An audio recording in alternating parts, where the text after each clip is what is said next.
Wonderful. As you know, we are recording this session. Can you please give us a physical or virtual thumbs up that you're okay for us to record? Yes, fantastic. Have lots of thumbs ups. Those who off screen, thank you. Wonderful. Okay. And of course, we will share a copy with you as well. All right.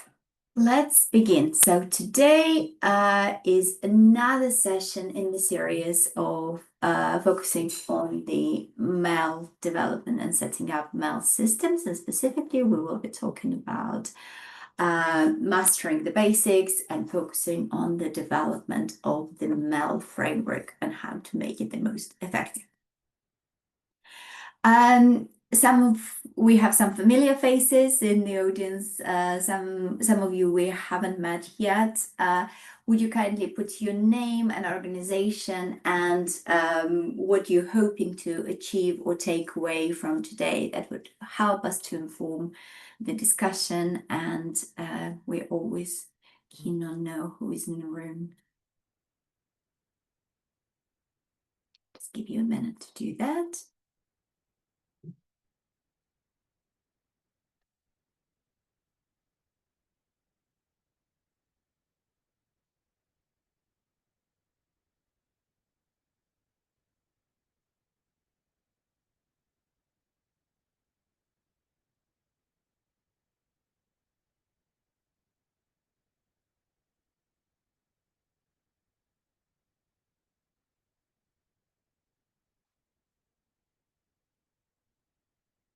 Hi, Joanna. It's lovely to see you here. And we will be talking about very similar things today, but please do ask questions and build on what we discussed earlier. Our Axiom as an organization are participants of our Impact at Scale Labs. That's why we are building on what's been discussed previously.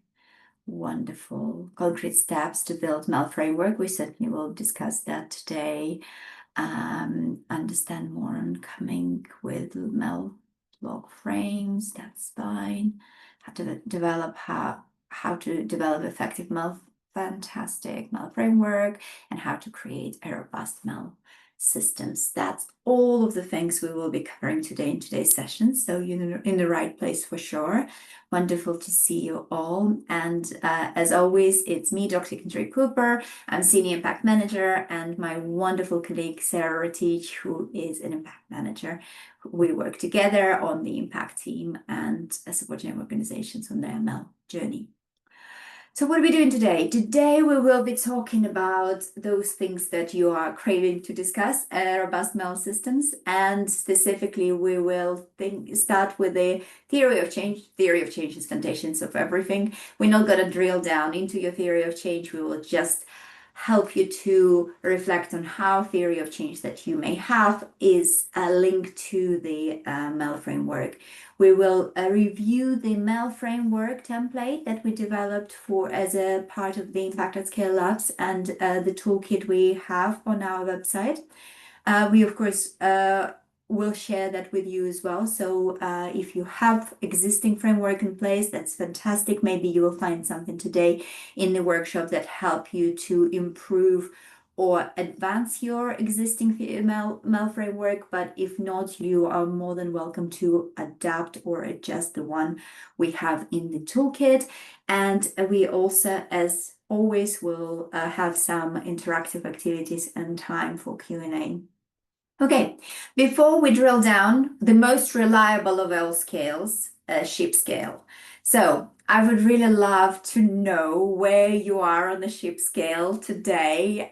It's open to interpretation, so it's a projective test. It's not it's open to interpretation. Yeah, just put number in the chat if you want to jump in and share out loud where you are today, then please do. So yeah, we have 9. Very good. That's exciting, Sarah. Where am I? I think I'm 1. I think I feel like 1 today. interpret it in any possible way. So I feel very much one. We have seven, wonderful, and one as well. So it's two. Oh, there is a team of ones. I love it. We all interpret it in the most wonderful and challenging ways. And number three, that's how we feel about MEL systems for the most part. That's true. Another three. So we have a team of ones and team of threes. Fantastic. Okay. Maybe we have a couple more people who haven't shared their rating yet, but if you want to share, please do. Okay, without further ado, moving um, into the what monitoring, evaluation, and learning frameworks are. So it's you know how we talked about theory of change previously and how you position theory of change as a foundation of everything. It's help you to formulate and communicate to the world and within the team as well, the specificity and clarity for your program. And MEL framework is effectively gives you direction. It's almost like a map that help you to map out the specific way you're heading towards and measure the distance and understand the terrain ahead of you and help you to reflect on how you're progressing. So it's in a way Google Maps or Apple Maps that you could use for your solution and test how much closer you're getting to that goal, to that destination you're trying to get, and how far the journey ahead of you and what do you need, what stops you need to make, or what route do you need to take. So monitoring is mostly focusing, as you know, on keeping on track and making sure that you are progressing into the right direction. You not turn to the side street, you're going the way you're supposed to go. Evaluation helps you to understand that there are certain milestones. So you see some landscape buildings and landmarks on the way that help you to understand that you are reaching what you hope to achieve and reach. And then, of course, learning to me is the most important part of the whole thing. Otherwise, what's the point? Measuring for the sake of measuring is not really helpful. You do all sorts of measuring to understand something about something. So getting the insights and building those insights into the solution, ensuring the feedback loops and ensuring that the process is iterative and the way you see your solution is constantly developing, adapting, and changing in the changing way, especially if you're scaling or moving into the new context, or context is changing as you progress to exist in that solution. So learning is very, very crucial. So getting the analysis of data and knowing how you apply those results to your context is instrumental, sorry. So it starts with the theory of change, and theory of change, we believe that theory of change as such, all those five parts of it, resources and activities, outputs, outcomes, and impact or goals, whatever you name it, has a certain set of assumptions, and those assumptions are foundations for the MEL framework. And the MEL framework helps you to clear the following questions. So the questions that help you to find the answers about your solution. Why questions that you ask about your assumptions important to you? Why these assumptions are really important to test? How do you find answers to the questions that you're asking about your assumptions? And of course, who will be responsible not for only implementing the research, the evaluations, but also implementing to exploring the answers together as a part of your organization and building it into the process of further development, iterations, improvements, and so on. So there are a variety of reasons, and they're all legit and different legit reasons for collecting the data. And you may have seen it in different ways, and you may have collect one indicator for multiple purposes. But you also may have different needs and different buckets of data you may want to collect. So, for example, there are some indicators and assessment points that may help you to diagnose your system. So, for example, how well children reading in the certain context, how well infrastructure is working in a certain context, can we implement certain solutions within certain contexts, and so on. Developing benchmark and understand how our solution is against a certain benchmark in this particular context, or how we are what are the norm within our certain context, or what are the norm with our certain group of participants, users, learners, and so on. Making instructional decisions and ensuring that everything we do, we have the children and educators and pedagogy in the foundation of it, and of course making decisions about program. So is our innovation making the difference? Does this piece of innovation works? Does this feature works? And if it does, then so what? If it doesn't, what specifically is not right, and what doesn't align with a particular context? So how can we make it better, or how do we meet the needs of our users and learners, and so on? So in the toolkit, thank you, Sarah. On chat, there is a link that that we just shared, specifically guiding you to our MEL framework, the Impact at Scale toolkit. And within the toolkit, there is this document that you can access, and we will be talking today about how to use it the most effectively, this framework. If you have your own framework, it will be fairly similar to what you possibly have. If you adopted that one already and have some certain questions, please do ask questions. Don't hesitate to ask questions. Don't struggle in silence. So the very first thing in that document you will see, if you download it, you may have already have access to that. If not, take a minute, that's totally fine.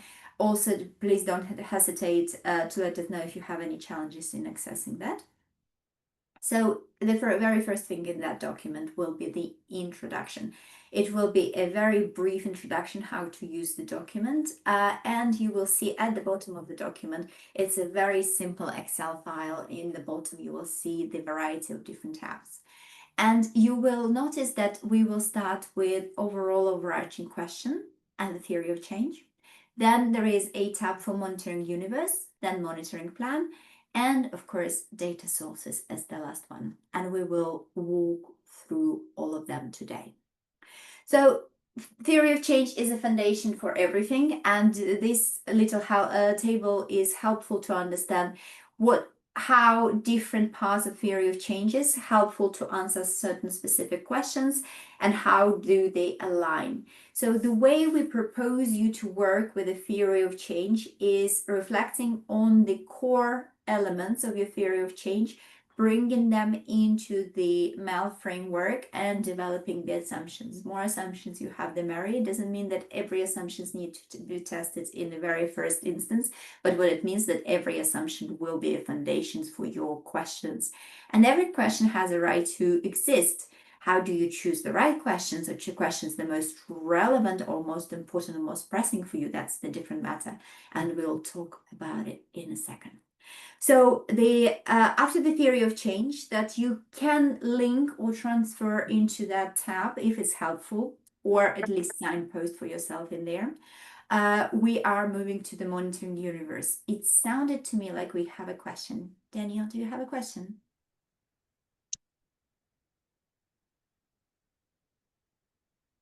No? No questions? It's okay. If you do have questions, feel free to jump in or put them in the chat. So the next tab is the monitoring universe. Monitoring universe will allow you to include elements of your theory of change. So row by row include your activities, row by row include your outputs, outcomes, goals, and so on. After that, each activity will have their own set of assumptions. You may have multiple assumptions per one activity to say, or you may have, so you will have the variety of the assumptions. Then you will have the monitoring questions. That's the questions that you would want to ask on a base to challenge that assumption, that specific assumption. Again, you can have a variety of questions for one assumption. And then the purpose or rationale, that is the reason why you think that it would be really helpful to answer that question. What does answer to that question gives to you? How can it help you to advance your thinking? How does it help you to ensure that you're moving into the right direction on your map? And how do you ensure that you're seeing certain landmarks along the way as you travel? So that's the key steps in your monitoring universe. Okay, it was probably very abstract. Let's drill down with an example.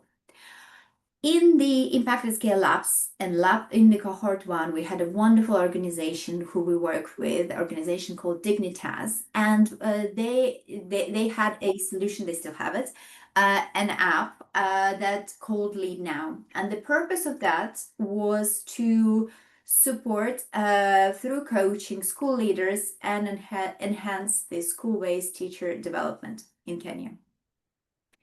And of course, as they go through that process, they develop the theory of change, and that it was the first step of setting up their MEL system.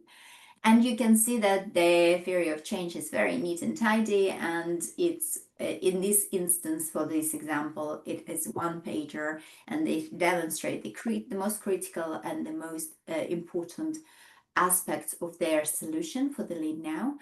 And we picked 3 of different parts of theory of change: key inputs and activities, outputs and outcomes. And for the activities, we chose the training for the leaders that include 3 FLN pedagogical methods. For the outputs, we identified that instructional leaders would be enthusiastic about enhancing FLN skills and exhibit strong self-efficacy. And for the outcomes we selected, the teachers will review the use of learner data to adjust teaching practices and teaching process.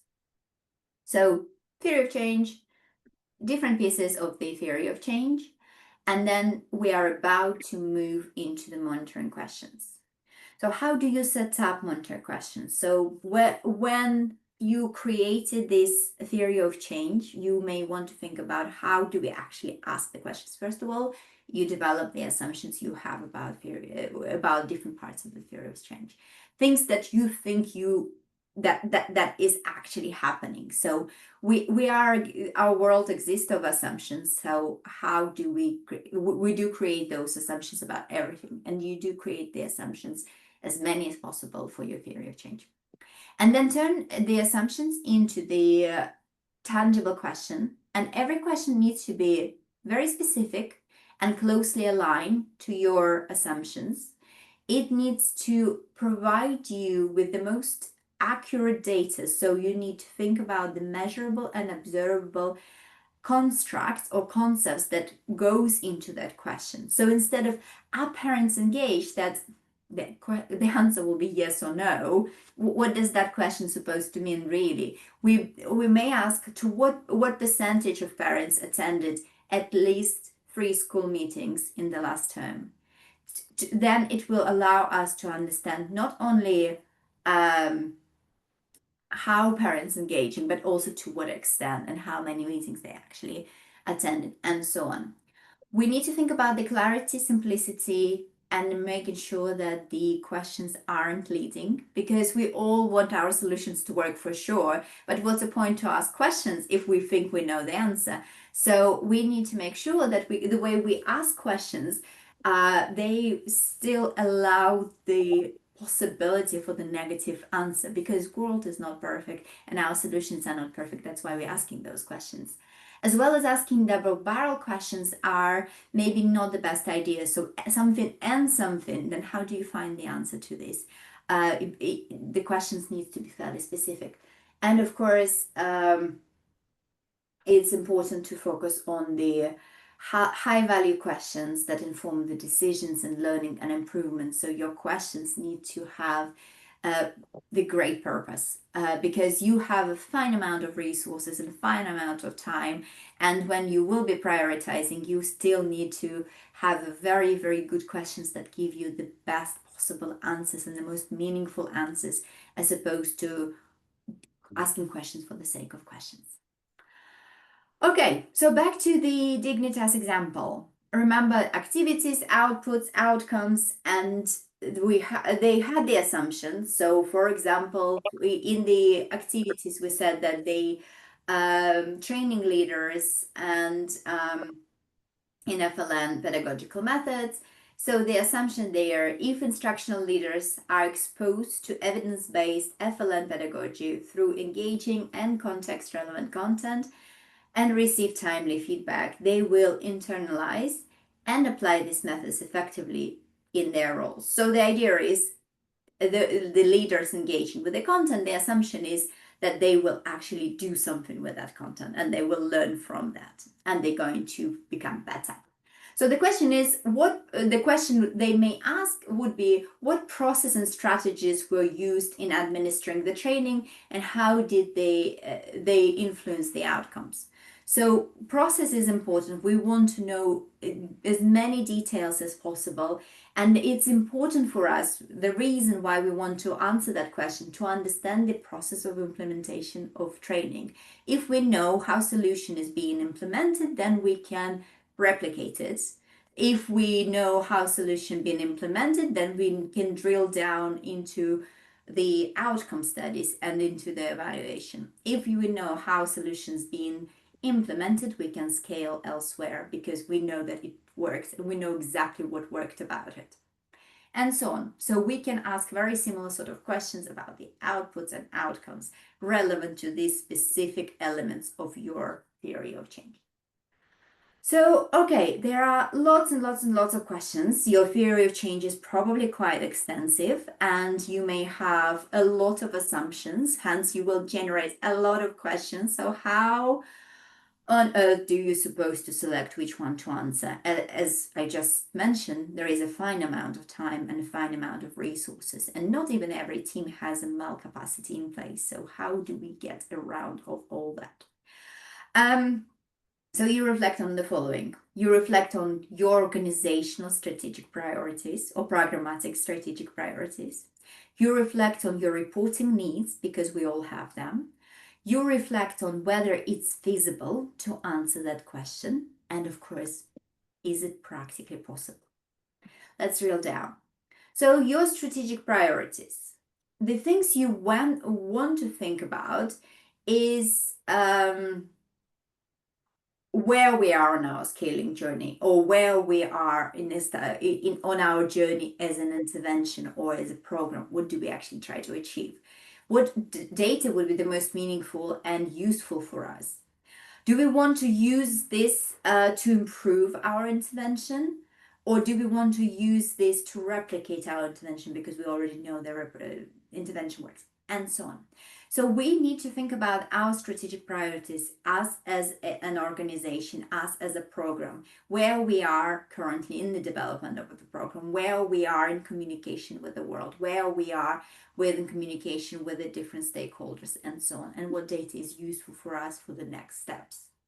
Then, of course, our reporting needs. It's not only about what our current reporting needs, because we all have them, and it's really useful to align our MEL strategies with the needs, with the inquiries and our responsibilities to our funders, but also to our board, to other beneficiaries and stakeholders, especially in some cases your teachers or parents could be really invested in your program development, and they may actually want to know how your solution progressing or improving or solving their needs.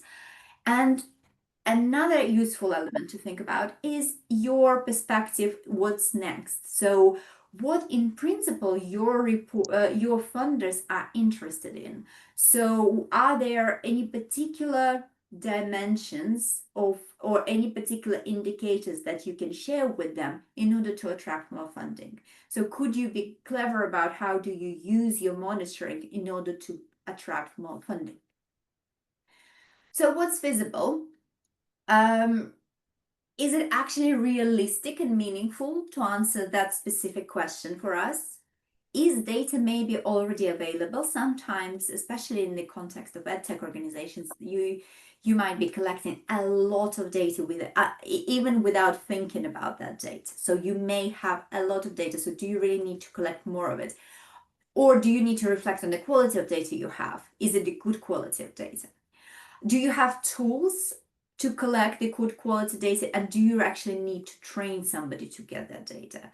And how much time do you have before you need this data back? Sometimes you may have your communication strategy very closely aligned with the collection of data, or your reporting needs aligned with the data collection. So do you have enough time, or do you plan ahead and setting up the cycles of collecting the data?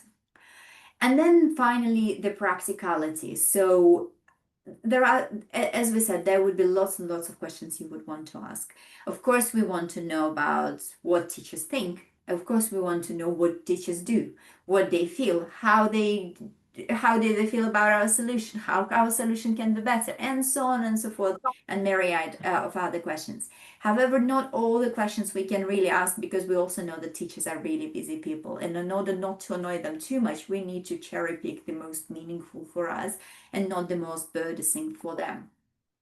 Do we have the capacity to analyze that data, even if we get it? So what, do we have the skills within the team, or do we need to bring somebody on board to reflect on the data we'll get and analyze it? And also, is it really practical to collect some certain types of data? Some schools may be hard to reach. They may have no infrastructure in place. If your assessments are digital assessments, is it even possible for them to, or do they have a skill? Do they have a digital literacy in place? So all those things may be worth considering. So if your answers to the question about strategy and reporting needs, no, then we leave that question for later. And it doesn't mean that this question is a bad question. All it means that at this stage, you're not quite ready to answer that question, and you may revise it and you may come back later for it. However, if it is yes to strategic priorities or reporting requirements, then we drill down further. And then we look at feasibility and practicality. If they neither feasible nor practical, then we have to leave this question for now. It's not something that we want to prioritize. However, if it is feasible but not practical, then consider further to decide if it should be prioritized. Maybe you can take it and actually do go ahead with it if it's really super meaningful. However, if you got 3 yeses to strategy or reporting, yes, and then feasible and practical, then we certainly move in that question into the next stage. That's a good question. That's a question that we want to answer. Okay, here's an example. Otherwise, it's become too abstract. So, has the training been successfully administered? And the reason why we want to answer that question is the implementation. We want to know that the implementation works. Is it our strategic priority? Yes, it's really important for us as we developing the intervention further. We want to know whether it worked in the first place. Is it our reporting requirement? No, nobody directly asked us that question. Is it feasible? Yes, we can certainly find ways to answer that question. Is it practical? Yes, we can find a sample of people who will be able to support us in that regard. So decision, yes, that's a good question. We can prioritize it. How gender and inclusion considerations being addressed in our intervention? Is it our strategy at this time to know more about the equity? Maybe really not something we are the most pressing urgent need right now. However, is our funders interested? Yes, they are, very much. So in that case, and can we get this data? Yes, we can.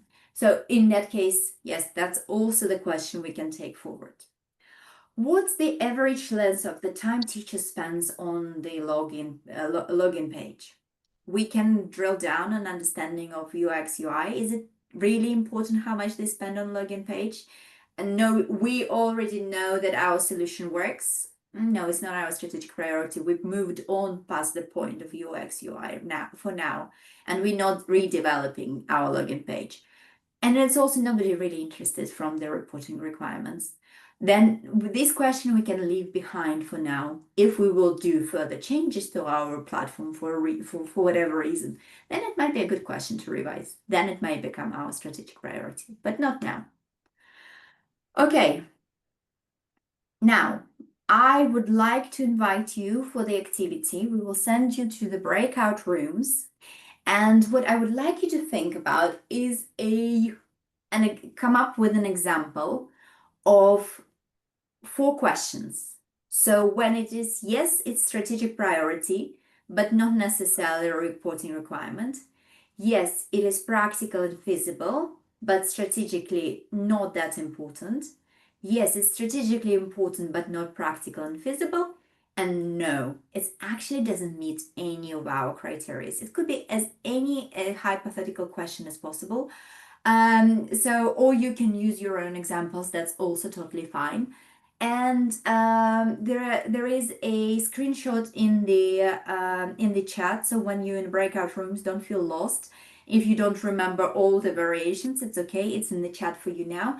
And as you work through the questions in your group, as you brainstorming, you may reflect on 2 things. So what makes questions to fit different categories?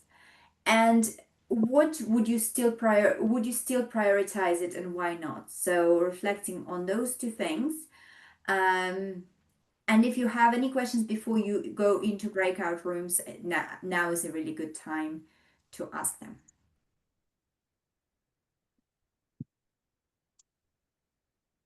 No, no questions. Okay, then we are sending you into the breakout rooms and see you in 10 minutes.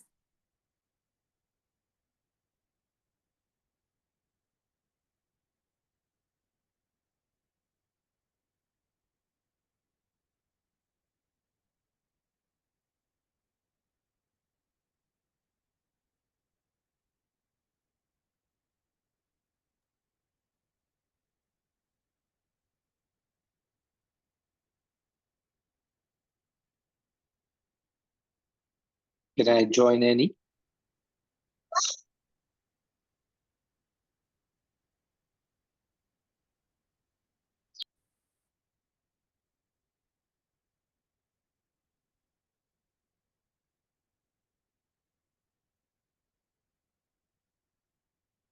Hi, Mary, are you okay? Yes, my connection is a little bad, but yeah, others okay. We'll try to send you back to the breakout room now.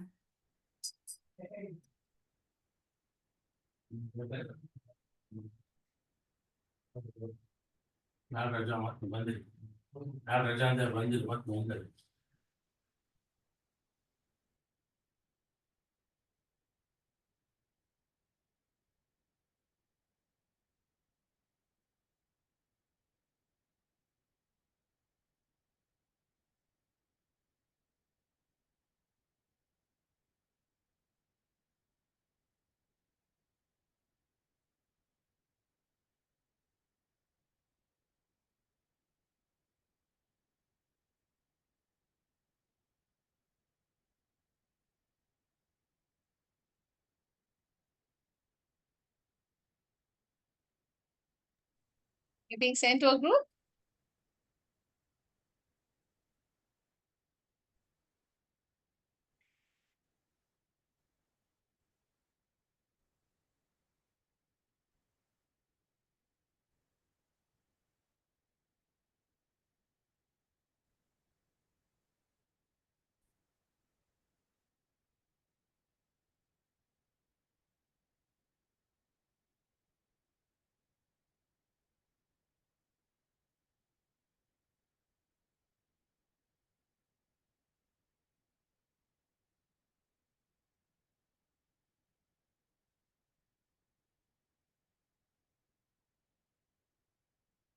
Did it work?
10 minutes is just a short period of time, isn't it? And it's never enough.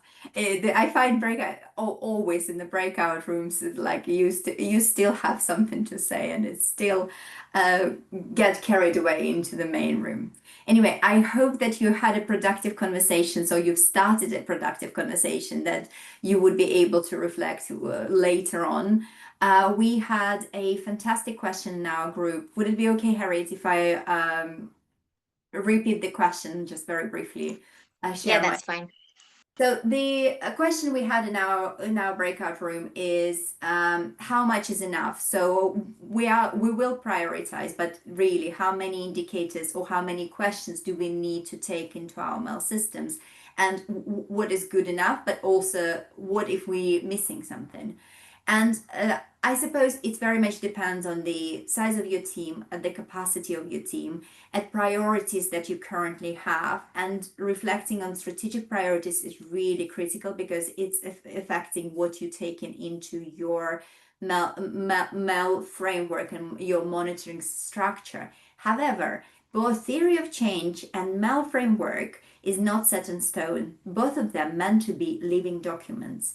And if you have a certain milestones within your organization, for some people it may be academic year, for some people it might be a reporting cycle they may do looking at their KPIs quarterly. For other organizations it might be just once a year because that works for them. So when you have certain milestones in your organization, when you reflect on your performance, it's a good time to reflect on your theory of change and a good time to reflect on your monitoring and evaluation framework.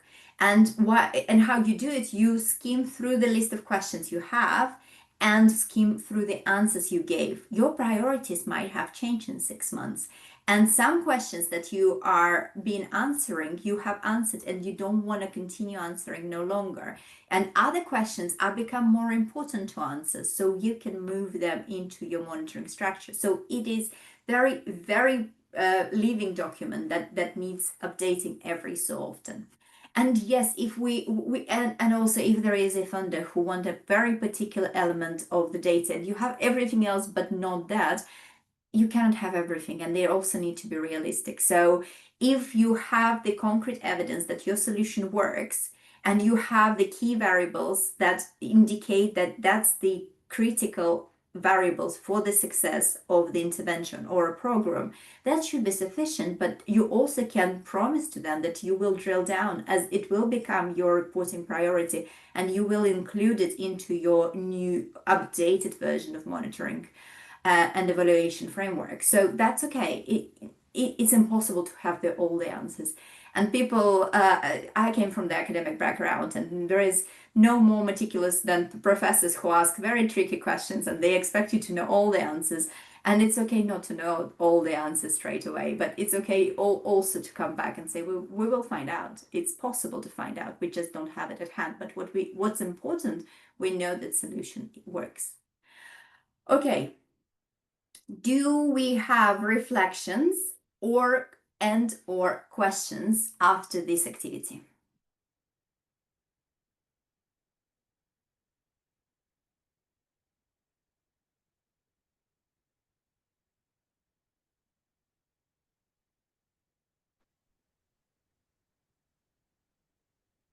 No. I think we as a group were discussing around feasibility and practicality. We had initially we were struggling with it, but I think we went into the slide pack and found out. But we were still understanding some aspects of if you had samples where it is feasible yet not practical and strategic. We couldn't get that example that could maybe help us clarify. Okay, if it's feasible and strategic, then you think about how to make it practical. If there is no way of making it practical, then we'll think about what's practical to answer within the space. So how do we, what data we actually able to collect that could be not necessarily direct answer or direct variable or construct that you want to capture, but may become a proxy. So for example, if we're talking about specific area or specific context, then maybe a digital surveys is not where there is no internet in place and there is no infrastructure, then digital surveys is not the best means of delivering it. But we still can go and do a couple of interviews. So the questions wouldn't be about the percentages or wouldn't be about to what extent, but question will be, how do people generally feel about the certain intervention or certain aspects you want to get information about? So we trying to slightly reshape the question and then approach to how to get the insights. So we may need to adjust the means of data collection. We may need to find a proxy. So for example, if it's something is not practical, we already ask 5 similar sort of questions to the teachers, but we feel like there are 5 more to ask. How do we ask 3 questions related to the first topic, and then how do we ask 2 more questions and still maintain it as 5?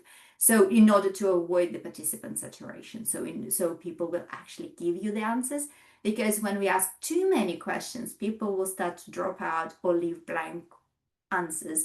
That is also not very helpful and doesn't inform us to any extent. Okay, should we move on into the monitoring plan? Sorry, I just have one quick question. Yeah, of course, please. Thank you. So how many monitoring questions we should take forward with us? Because it's good to ask good questions, but it's not always good to ask too many questions. So do you think there any number that we should keep in mind when we are prioritizing our monitoring questions? It depends. It's not very helpful answer, but it very much depends, and it depends on where you are as an intervention or as a program, and what kind of questions do you need to ask. It depends on how many reporting criteria or reporting indicators you have. Some people may have. If I say 7, it's not going to be helpful to anybody, because some organizations may have multiple funders and they may need to they may want to get different indicators, and that's something that they continuously will need to collect. And others may have one funder, but funding them for the rest of their life and very, very intensely, and they're only interested in 2, and those 2 key critical indicators they may collect. So it's very much varied. But what I would say that it needs to be meaningful is if it feels like, oh, it's really nice to have, or it's a bit of a stretch, then it's better to stay in monitoring universe. It's called universe for a reason. It's that place where you brainstorm. There is no wrong questions, but that's the question that may not necessarily right for us just now. We come back to it later. Or actually it's such a good and interesting question, and it would be amazing to answer it, but I don't think we will have capacity for it. So we just keep it there. We are aware that it exists, and maybe we find a research paper about that, or adopt the knowledge from another NGO who do sort of similar thing, and they may find that answer. So we share the knowledge, and not necessarily ever will collect data on that. So it's a trait, I think, very much depends on where you are and what you're responsible for into reporting. Thank you so much. No problem. Sarah, would you like me to share the screen? Yep, perfect. Yeah, okay. Doing it now.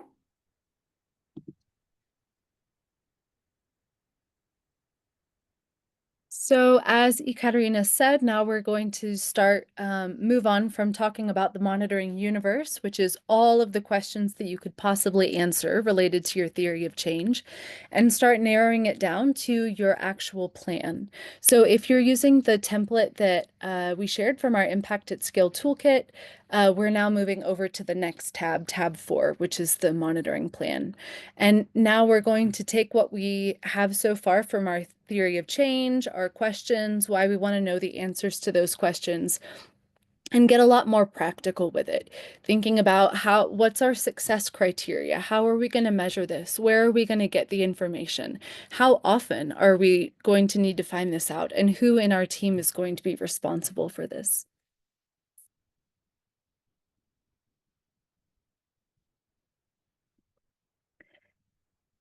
And so if you imagine the monitoring universe as a Google map of an area, Now we can think about the monitoring plan as you've put in your destination, you've hit start directions, and it's showing you a highlighted path to get where you need to go. And along that path, you're going to need to mitigate challenges like traffic jams or tolls and have a plan for adjusting and getting around those so that you can still get to your final destination.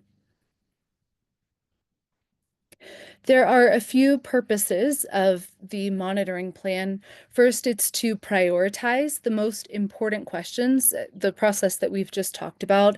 Now you're deciding these are the ones that are a priority for us. This is what we really need to get information about. And then the next purpose is to decide what defines success for you for each of those questions. It's going to be specific to your context, specific to your program. And that here is the place that you can align with your team on what success would look like.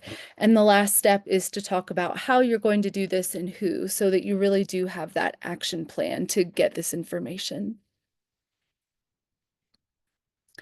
And how this fits into the tools that we've presented so far is we've started with the theory of change. We've taken those elements and put them in our monitoring universe to generate all the possible questions we could think of. And now in the monitoring plan, we've narrowed it down to those top priorities. This is a brief overview of the different elements within the monitoring plan. I think we can go ahead and see all of them together. So you've already worked on your theory of change elements, your monitoring questions, and your purpose. Those have all already been done in your monitoring universe. And now we're moving through these next steps of identifying our success criteria and indicators, and then again that very specific plan for how we're going to make this happen. And this is what that looks like in the template that we've shared.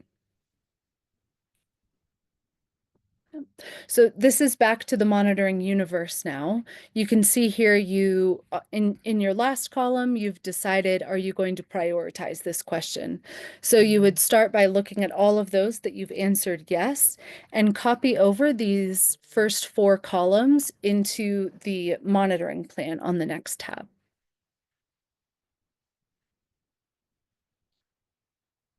You'll see that they match exactly those first 4 columns in the monitoring plan.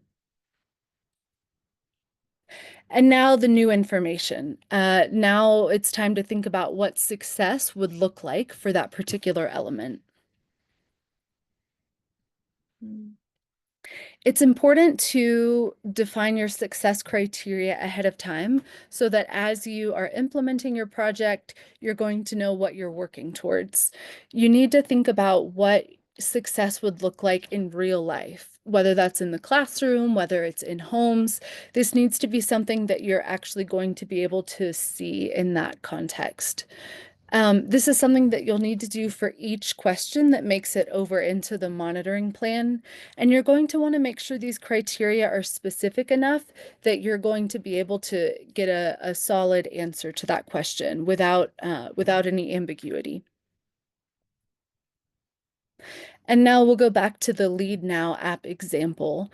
So one of the elements in their theory of change was that instructional leaders would be enthusiastic about enhancing foundational learning skills.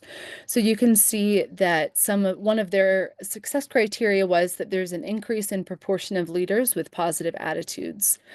And they've defined that as at least 75% of leaders showing mostly positive attitudes.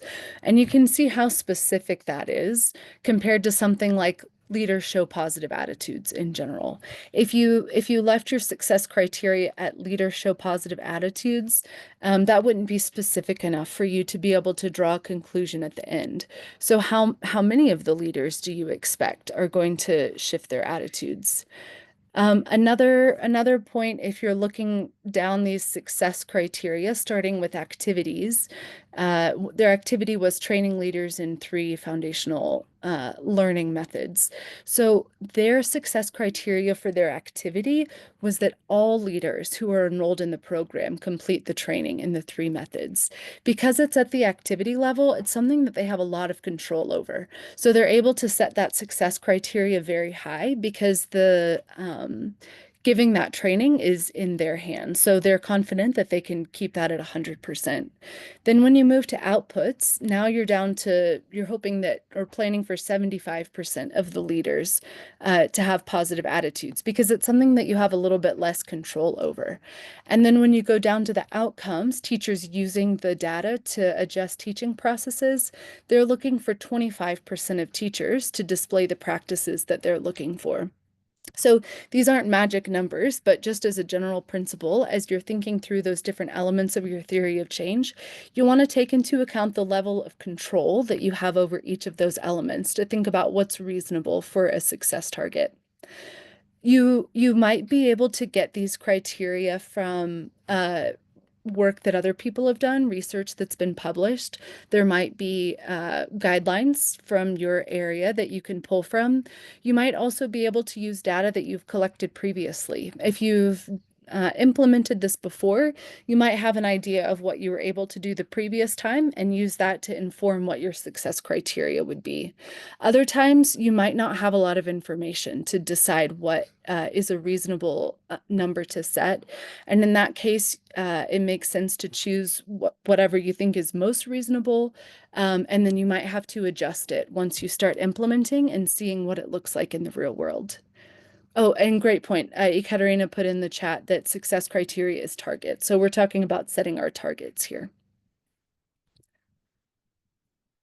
So now we are moving into the last columns of the monitoring plan, where we're talking about really practical, how are we going to make this happen? And these categories are, the first one is indicators. So this is telling us what evidence we're going to get from our data sources. These could be quantitative or qualitative, but they do need to be measurable. So this is what our success criteria or our targets are linked to. They're linked to the indicators. The next one is data sources. So this is, where are we going to find this information? Is it going to be from an assessment? Is it going to be from a survey that we give? Are we going to conduct observations? The next column is the frequency. Deciding how often are you going to collect this evidence. It could be based on things about your program implementation. When are children in school? If you're administering a training that's split up into units, that could be a great point to decide, but you'll want to think about how often you're collecting this. And then the last is just to decide who on your team is going to be responsible for making sure that this happens, so that there's a level of accountability there.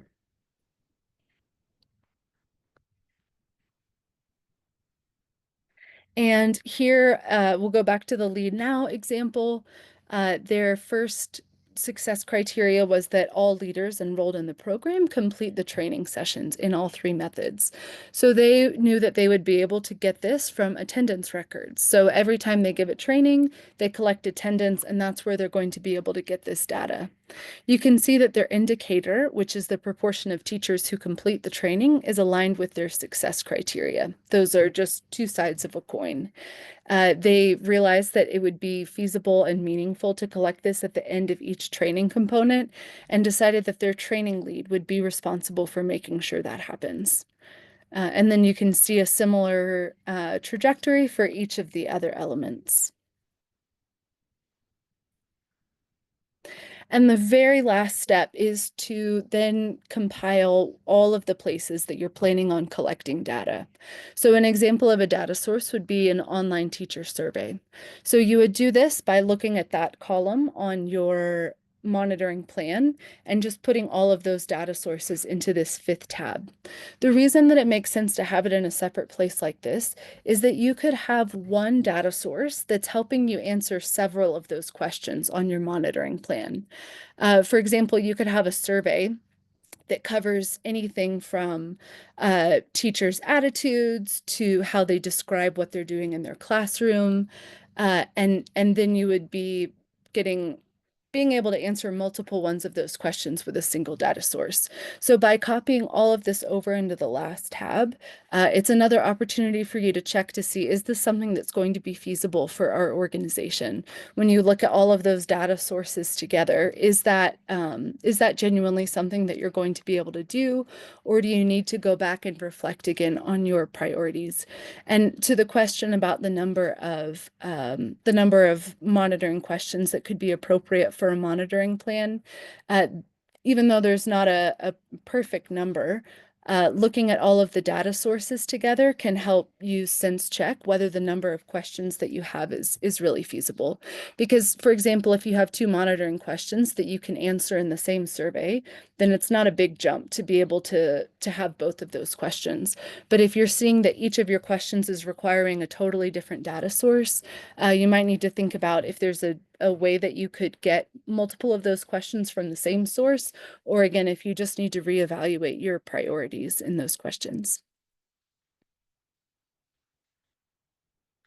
So we are going to go into breakout rooms now to discuss your past experiences developing or using a MEL framework, and to talk about what worked well or any challenges that you experienced with this process. If you haven't used a MEL framework before, you can still think about what you think could work well or challenges you think that you might experience. So we will share these questions in the chat so that you have them when you go into your breakout rooms, but we look forward to you sharing about your experiences so that others can learn from what you've done. But before we go into breakout rooms, does anyone have questions either about the activity or about anything we've just discussed? I'm sorry, I'm trying to chat, but it's not reading. So let me to just ask the question out loud.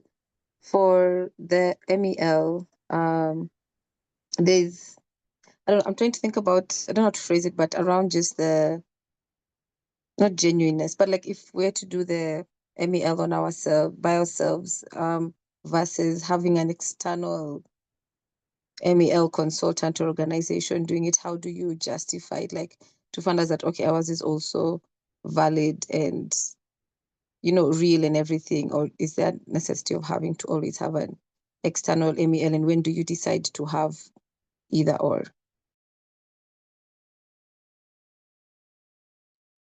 Do you want to answer that one, Ekaterina? You can, and welcome to join when you're ready. Excellent question. I think there are different purposes for data collection. There is a data that you need internally for decision making. There is a data that you need to collect to monitor the progress.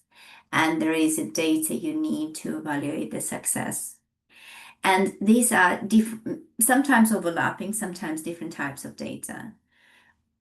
It's unrealistic to have an external for those reasons, external validator or external capacity, unless you have unlimited budget. But even then, it's important to have a person who really understands what you're doing.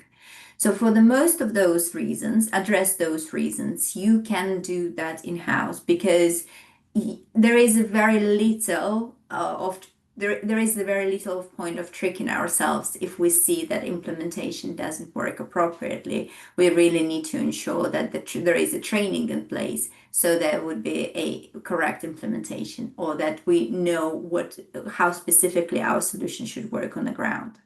When we're talking about evaluation, however, and when we're talking about presenting our results to the world, so not the things that we need for this internal decision making, but the things that we want to demonstrate to the world, like our funders or wide range of public, then we may want to bring externals to validate the process, to create that process, and even collect the data, because then we would take hands off of these findings and say, well, that was their responsibility. They assessed our programs with the best possible way. We were involved in the design, or we approved the design and the process, but nevertheless, we get this information, or we get these findings and the reassurance that it's not us tricking the world that our intervention the best and works. It has been validated. For the other purposes like decision making, improvement, scaling, and so on, there are so many questions you would have that you don't really need to validate from external. Is it helpful, Daniel? Yes, thank you. Fantastic. Are there any other questions? Where does objectives come in the MEL framework? Patrick, would you like to jump in and elaborate a little bit on your question? Yeah, thank you so much. I kind of like, sometimes get confused when we are trying to come up with the framework.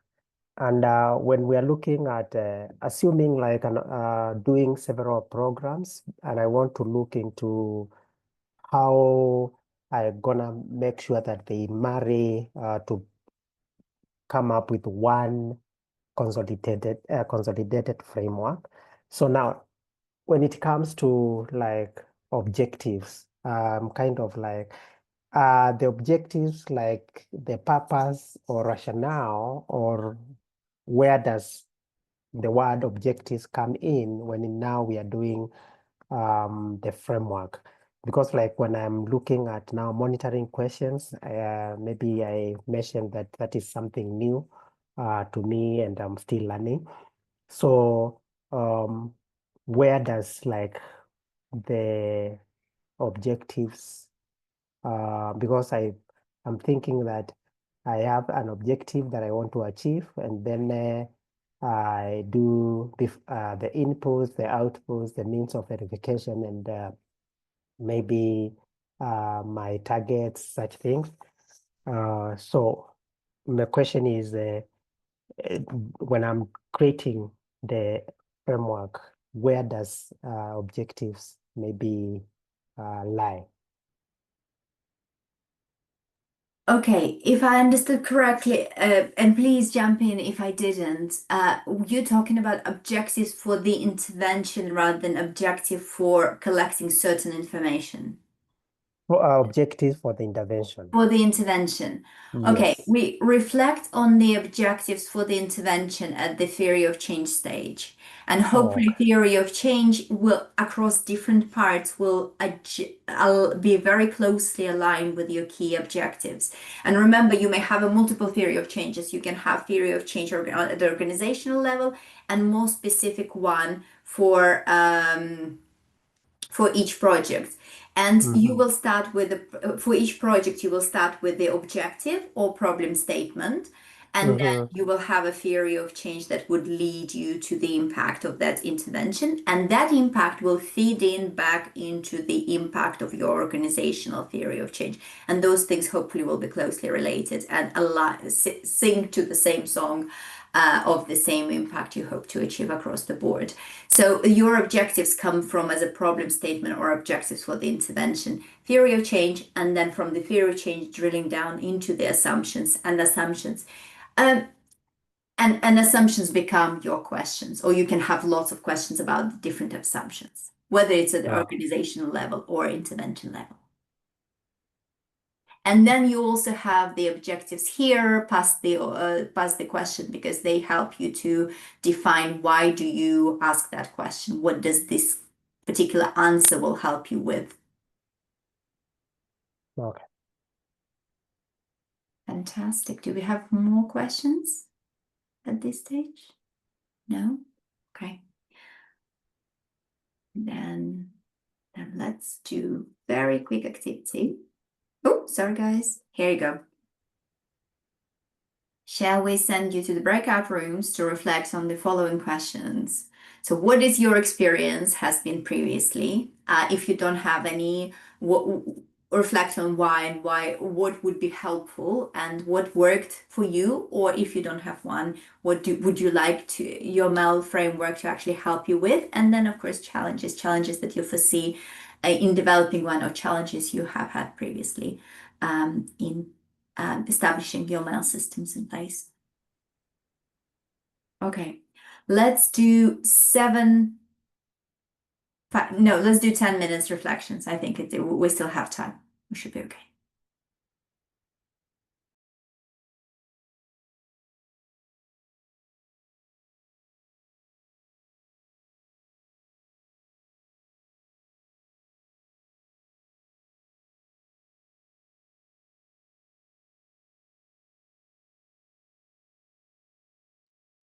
I'm not going this time. I distracted them so much. I will go. I'm enjoying.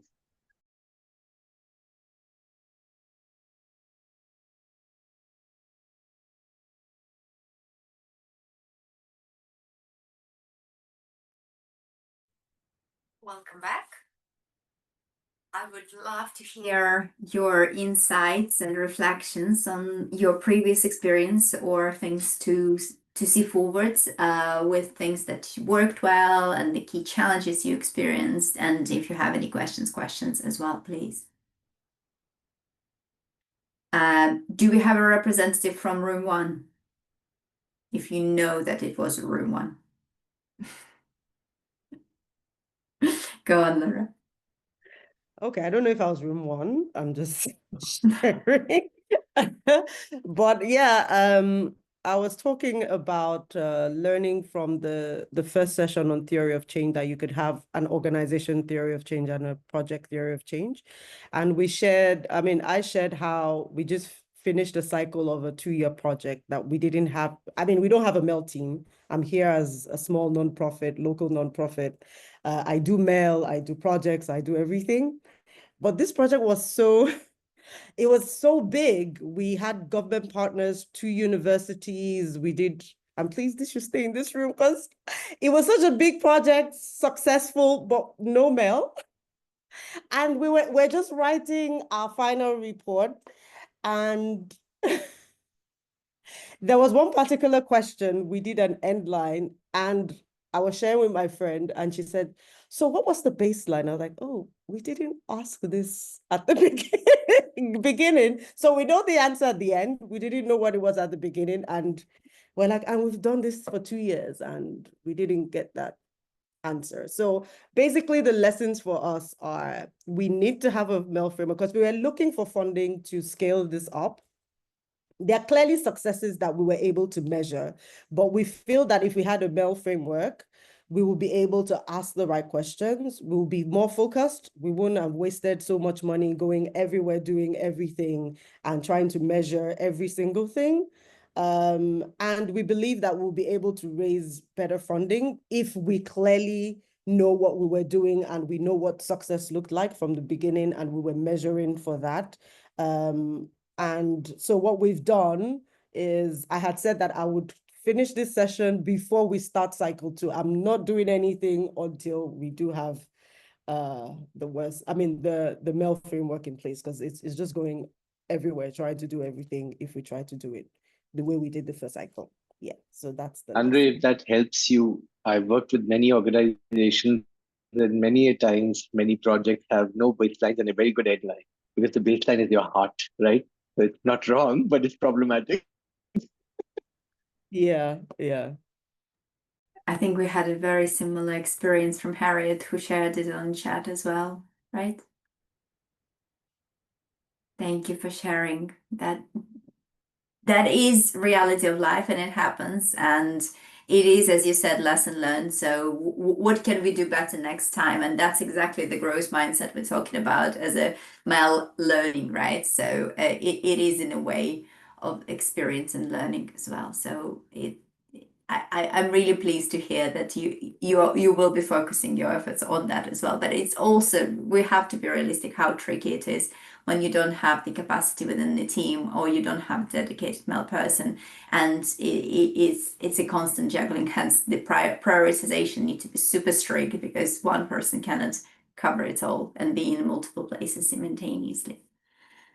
Any other thoughts or reflections?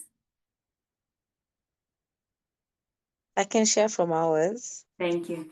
It was very coincidental that we were all in the same line of work, which was about quality education for kids. So the sharings, both from like two of us were from Kenya and one was from South Africa, and learning that some of the challenges is having way too many questions to want to answer and feeding into this donor and this donor and this one wants these questions. And one of the solutions we were thinking is learning to create our MEL framework and our specific objectives or what we want to achieve. What are the questions, so that you're also not taking in too much?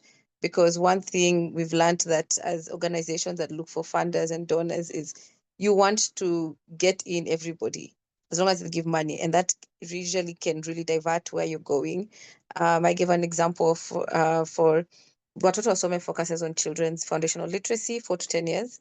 And we have partners like, oh yeah, so I want to work with you guys, but how sure are you that the kids are going to university? And I'm like, we clearly say 4 to 10. We can't follow kids for 20 years, or organizations that say, what about your work in climate? Do you want kids to start planting trees? And we're like, we again focus on foundational literacy. So it's also learning when to say no, know where you want your organization to go and what are your questions, so that you also, it's okay to say no when you don't align.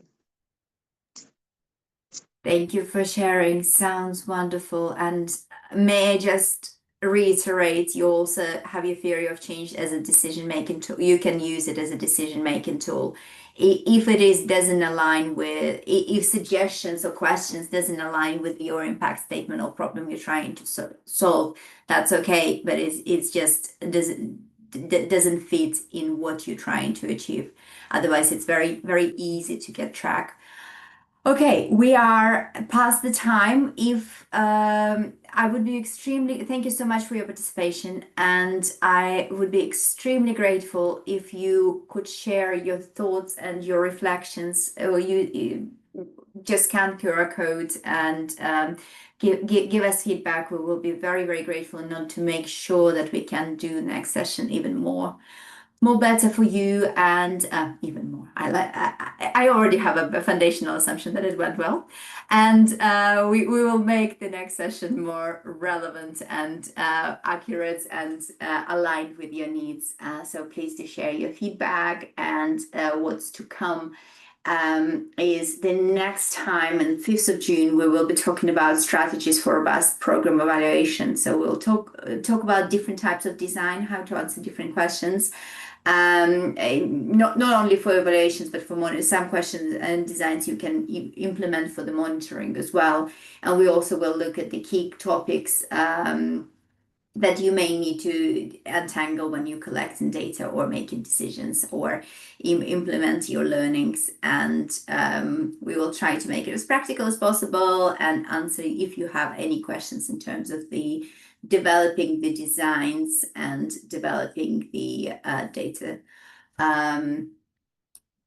anything related to the research methods, really. So yeah, that would be on the 5th of June. But otherwise, thank you so much. We will stay a little bit longer if you have any burning questions, but otherwise, thank you so much for your time and for being so engaged, for your wonderful questions. And we will see you very shortly. Thank you. Thank you so much. Thanks, everyone. Thank you. Thank you.